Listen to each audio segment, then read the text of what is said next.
Thank you, President. No issue there at all. Now, my question is for the Minister, representing the Minister for Climate Change and Energy, Minister Wong. Minister, your government recently lodged a defence in a federal court to a claim brought by some Australians from the Torres Strait that the government had breached its duty of care to protect them from climate change, that boogeyman climate change. In your government's defence lodged with the court, government lawyers stated that Australia only contributes a very small proportion of global emissions and that it was not reasonably foreseeable that anyone would suffer loss or damage regardless of any action or inaction taken by Australia on climate change. Now, Minister, do you agree with the government's defence that Australia cannot change the climate? Thank you, Minister. Thank you, Senator Babet. Minister Wong.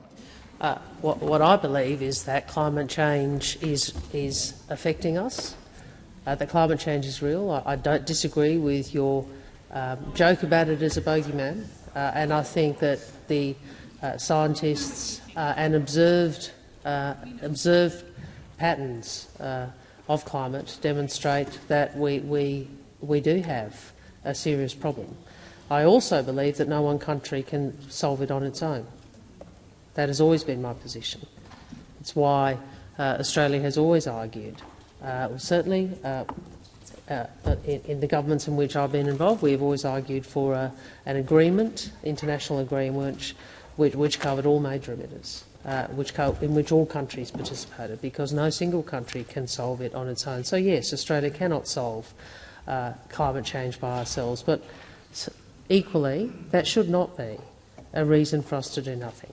If you don't accept the science, and I understand you don't, I think you're wrong, but I understand you don't.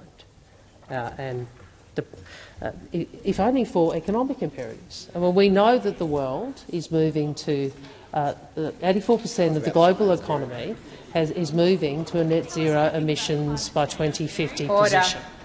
If we want our children and grandchildren to be able to thrive in a world where there is a premium for low-carbon goods and services, where there is a premium for clean energy, then surely we want our country being able to export and produce those goods and services. Senator Babet, first supplementary.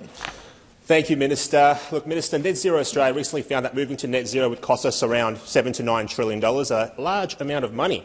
Now, if we can't impact the climate of the globe, why are you supporting a policy that's going to cost the average Aussie around $270,000 each? Why support this policy? It's madness. Thank you, Senator Babet. Minister Wong.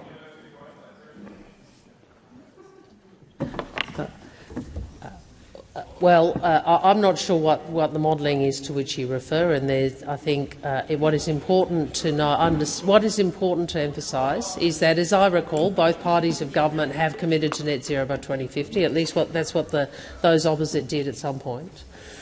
Secondly, this is about our economic prosperity as well as the need to do something about climate. And I again go back to the point I'm making.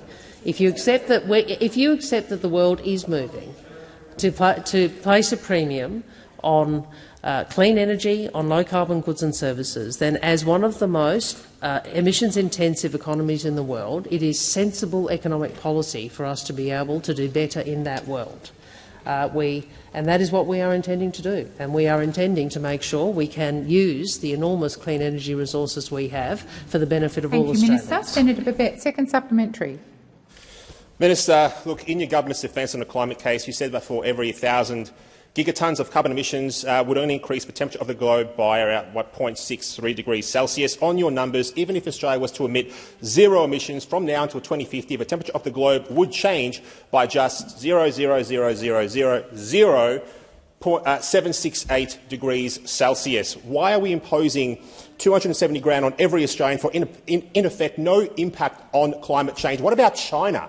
They are much bigger emitter than what we are. What about them? Senator Babet, the time for answering has expired. Minister Wong. I again will go back to my primary answer. First, climate change can only be addressed and can only be dealt with by all countries of the world responding. And you asked what about China? Of course.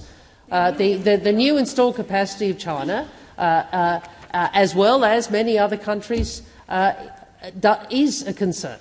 It is a concern, which is why we need international agreement of which we are part, which is why Paris and Glasgow and the UN Conference and the parties to drive action by all countries is needed. That's the first point. The second point is, again, the economic imperative. We have done well as a country, and it has been a good thing that we have been able to utilise the fossil fuel resources that we have.